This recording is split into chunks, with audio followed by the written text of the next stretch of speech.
इकडे करप्टेड लोक आहेत. कॅप्टन महाराष्ट्र न्यूज चॅनल मधून मी दीपक कोटेकर. वसई विरार शहर महानगरपालिका निवडणूक आज संपलेली आहे. निवडणूक संपल्याच्या नंतर ईव्हीएम मशीन मतदान केंद्रावरती घेतल्या जातात आणि दुसऱ्या दिवशी निकालाचा दिवस होता. प्रभाग क्रमांक 1 मध्ये असा काही प्रकार घडलेला आहे, तुम्हाला आश्चर्याचा धक्का बसेल. खरं तर हितेंद्र ठाकूर यांच्या पार्टीला लोकशाहीवरती विश्वास नाहीये का?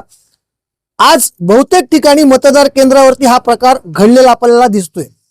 22 प्रभाग मध्ये तर अशोक शेळके आणि त्यांच्या 12 कार्यकर्त्यांना जबर मारहाण केलेली आहे.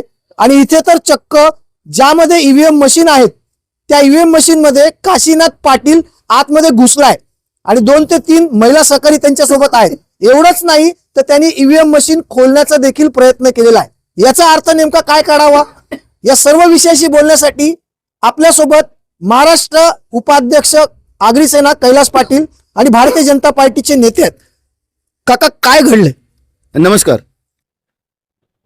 आज बीव्हीच्या सगळ्या नेत्यांच्या पायाखालची वाळू सरकली म्हणून इलेक्शन झाल्यावर जी वोटिंग मशीन घेऊन जाणारी बस होती त्यामध्ये आम्ही काही व्हिडिओ क्लिप्स दाखवतो, बघून घ्या कोण कोण चढलेले आहेत. ह्यांच्यावर सगळ्यांवर केसेस झाल्या पाहिजेत.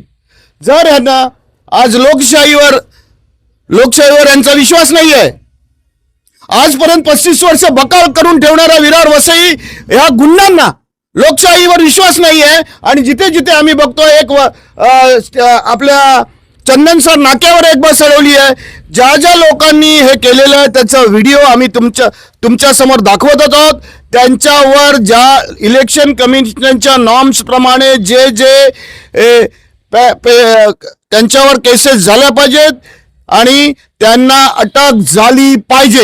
नाही, पण आता राज्यामध्ये भारतीय जनता पार्टीची सरकार आहे, केंद्रामध्ये भारतीय जनता पार्टीची सरकार आहे आणि पोलीस मग काय करतात हा पण एक प्रश्नचिन्ह आहे. माझं बावचे साहेबांशी व्यवस्थित बोलणं झालं आणि बावचे साहेबांनी मला सांगितलं ज्यांनी हे केलेलं आहे त्यांच्यावर केसेस होतील. पण त्या व्हिडिओमध्ये स्पष्ट दिसतोय की काशीनाथ पाटील जेव्हा त्या बसमधनं बाहेर पडतात तिथे पोलीस आहेत ना. पोलीस आहेत, पण ती एवढी दादागिरी होती, एवढे लोक गोळा केलेले आणि त्याच्यामधले जे कल्प्रिट आहेत त्याच्याबरोबर असले 10 ते 15 लोक त्यांच्यावर पण केसेस झाल्या पाहिजेत. नाही, पण पोलिसांवरती पण केसेस झाल्या पाहिजे. नाही, ज्यांनी काम नाही केलेलं आहे, जे त्याला जी तिकडे त्याची ड्युटी होती ती केली नसेल तर त्याच्यावर पण केसेस झाल्या पाहिजे. पोलिसांच्या समोर जिथे काशीनाथ, मी व्हिडिओ दाखवतोय तुम्हाला, बसमधून ज्याच्यामध्ये ईव्हीएम मशीन ठेवलेल्या आहेत त्या बसमधून काशीनाथ पाटील बाहेर निघतात आणि त्याच्या समोर पोलीस आहेत. मग वसई विरारचे पोलीस कोणाच्या इशाऱ्यावर चालतायत हा एक मोठा प्रश्न. मुख्यमंत्र्यांना डायरेक्ट सांगणं आहे, साहेब देवाभाऊ यांच्यावर केसेस झाल्या पाहिजेत आणि ज्या पोलिसांनी हलगर्जीपणा केलेला आहे त्यांच्यावर पण केसेस झाल्या पाहिजेत. नॅशनल न्यूजवाले पण होते, पुढारीचे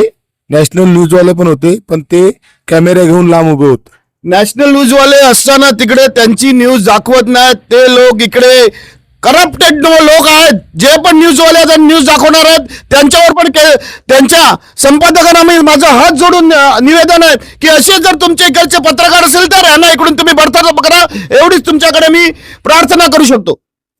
गेल्या 35 वर्षात हितेंद्र ठाकूर यांच्या पार्टीने काय कामं केली आहेत आपल्या चॅनलच्या माध्यमातून आपण दाखवण्याचा प्रयत्न करतो. आता राहिला विषय पत्रकार बांधवांचा, तर पत्रकार हा देशाचा 4था स्तंभ आहे.